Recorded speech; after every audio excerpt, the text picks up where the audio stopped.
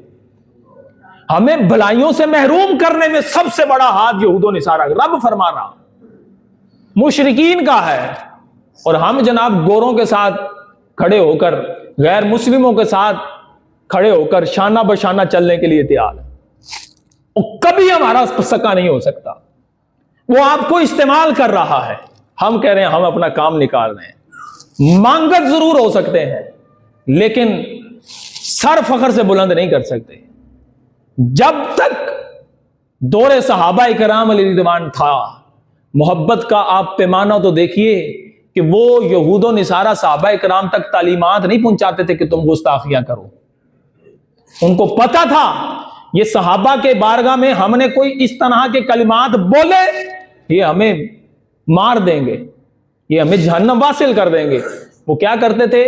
وہ ان کے سامنے خود گستاخیاں کرتے تھے تاکہ یہ بھی گستاخیاں کریں۔ اللہ نے وہ پہلو ہی ختم کر دیا، رب نے اس کو ختم کر دیا تاکہ محبوب کی بارگاہ میں کوئی گستاخی کر ہی نہ سکے۔ تو آج ہمیں بھی اپنے صحابہ کرام کے طریقے پر چلنا ہوگا۔ صحابہ وہ تھے جن کی ہر صبح عید ہوتی تھی، خدا کا قرب حاصل تھا، نبی کی دید ہوتی تھی۔ ہمیں ان کے طریقے پر عمل کرنا ہوگا۔ انہوں نے اپنا اسلام کا معیار محبت رسول بنا رکھا تھا۔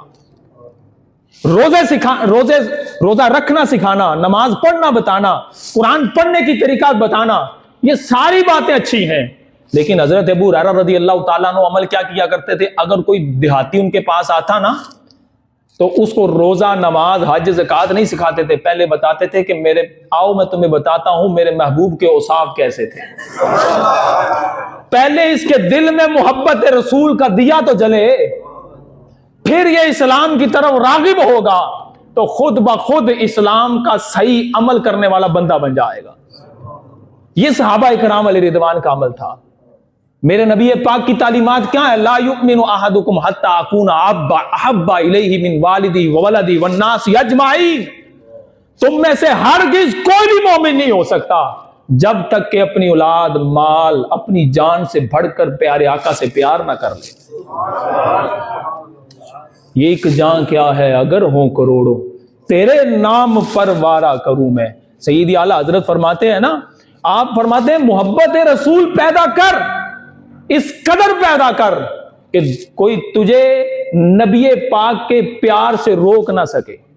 اور آج ہمارے دلوں سے جب سے سنت کی اہمیت کو اٹھا دیا گیا، ہمارے دل سے فعل نبی کو نکال دیا گیا، ہمارا عمل ہمارے سامنے ہے، کیونکہ ان کو پتا تھا من احب سنتی فقد احبانی من احبانی کان معی فی الجنہ۔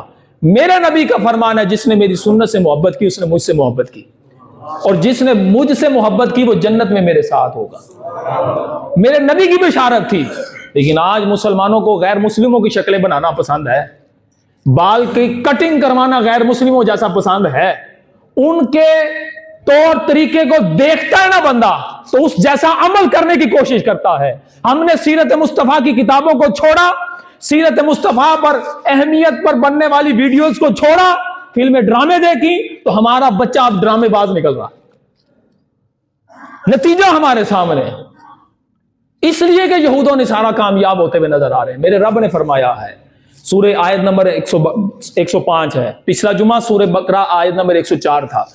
اللہ فرماتا ہے ما یود الذین کفروا من اہل الکتاب ولا المشرکین، مشرکین اور اہل کتاب کافر مسلمانوں ہرگز نہیں چاہتے کہ تم پر اللہ کا فضل نازل ہو، لیکن اللہ نے آگے فیصلہ فرما دیا ہے واللہ یختص برحمتہ من یشاء۔ بعض لوگ ہیں جو آج بھی سنتوں کے عامل ہیں، بعض لوگ ہیں جن کو دیکھ کر خدا یاد آ جاتا ہے، آج بھی ایسے لوگ ہیں جو رب کے فرمان پر لبیک کہتے ہوئے بھاگتے ہوئے آتے ہیں، آج بھی لوگ ہیں جو قرآن کی تلاوت کرتے ہیں، جو قرآن پڑھتے ہیں، آج بھی لوگ ہیں جو صحیح معنوں میں درود پاک کی گجر نشاور کرتے ہیں۔ وہ کون ہیں؟ واللہ یختص برحمتہ، وہ وہی لوگ ہیں جن کو اللہ نے اپنی رحمت کے لیے خاص فرما لیا ہے۔ اللہ جسے چاہتا ہے اپنی رحمت عطا فرماتا ہے۔ اب ہماری مرضی ہے ہم رحمت کتنی اکٹھی کرتے ہیں، ہمارا عمل تھوڑا ہے، ثواب زیادہ ہے۔ میرے نبی پاک کی بخاری شریف کی حدیث مبارکہ ہے، اس کو میں مختصراً بیان کرتا ہوں۔ کتاب الاحادیث الانبیاء ہے، حدیث نمبر 3459 ہے۔ آقا علیہ الصلوۃ والسلام نے فرمایا، عبداللہ بن عمر رضی اللہ تعالیٰ عنہ اس حدیث مبارکہ کے راوی ہیں، فرماتے ہیں میرے نبی پاک صلی اللہ علیہ وسلم نے فرمایا، تمہاری مثال یہود و نصارہ کے ساتھ ایسی ہے جیسے کہ ایک بندے نے کسی مزدوری پر مزدور کو رکھا ہو اور اس کو کہے کہ تم صبح فجر سے لے کر نصف نہار تک کام کرو، تمہیں 1 قرات اجر ملے گا، 1 قرات دیا جائے گا۔ وہ بندہ کام کرے اور اس کو اتنا لمبا پیریڈ ظہر تک کام کرے تو اس کو 1 قرات ملے۔ میرے آقا نے فرمایا یہ یہودیوں کی مثال ہے۔ پھر فرمایا دوسرا بندہ کو رکھتا ہے اور وہ بندہ کہتا ہے کہ تم نصف نہار سے کام کرو، عصر تک کام کرو گے، تمہیں 1 قرات ملے گا۔ فرمایا کہ وہ کام مسلسل اتنے لمبے ٹائم کے لیے کرتا ہے، اس کو بھی 1 قرات ملتا ہے۔ کہا یہ نصارہ کی مثال ہے۔ میرے نبی پاک نے فرمایا پھر تیسرا بندہ وہ کام پر رکھتا ہے، اس کو کہتا ہے کہ تم عصر سے مغرب تک کام کرو، تمہیں 2 قرات اجر ملے گا۔ میرے نبی پاک نے فرمایا الا انتم، اے مسلمانوں وہ تم ہو۔ آج کل کی عصر سے مغرب کے درمیان تو ٹائم اتنا ہے کہ بندہ بات کرتا ہوا گھر پہنچتا واپس مغرب کی اذانیں ہونے لگ جاتی ہیں۔ یعنی وہ صبح سے شام ظہر تک کام کریں تو ان کو اجر 1 قرات، ظہر سے عصر تک کام کریں اجر 1 قرات، لیکن مسلمان بندہ تھوڑا کام کرے اجر 2 قرات، ڈبل ثواب ملے گا۔ تو یہود و نصارہ پراپوگنڈا کرنے لگے کہ یہ کیا، مسلمان تھوڑا کام کرتے ہیں اجر زیادہ ملتا ہے۔ اللہ سے عرض کرنے لگے یا اللہ یہ کیا؟ اللہ نے فرمایا تمہارا کچھ اجر لیا ہے میں نے؟ کہا نہیں۔ کہا پھر یہ میرا فضل ہے مسلمانوں پر۔ یہ فضل کیا ہے؟ اس وجہ سے نہیں کہ ہماری کوالٹی اتنی تھی، نہ، ہماری کوالٹی اتنی نہیں تھی، ہمیں محبوب نے پسند فرما لیا، ہم نبی پاک کے امتی بن گئے ہیں۔ اب ہمارا فریضہ یہ بنتا ہے ہم اپنے نبی سے، اپنے محبوب سے، امام الانبیاء علیہ السلام کی ذات سے، محبوب کائنات سے ٹوٹ کر محبت کریں، پھر ہمارا ایمان کامل ہوگا۔ اللہ تعالی ہمیں سمجھنے کی توفیق عطا فرمائے۔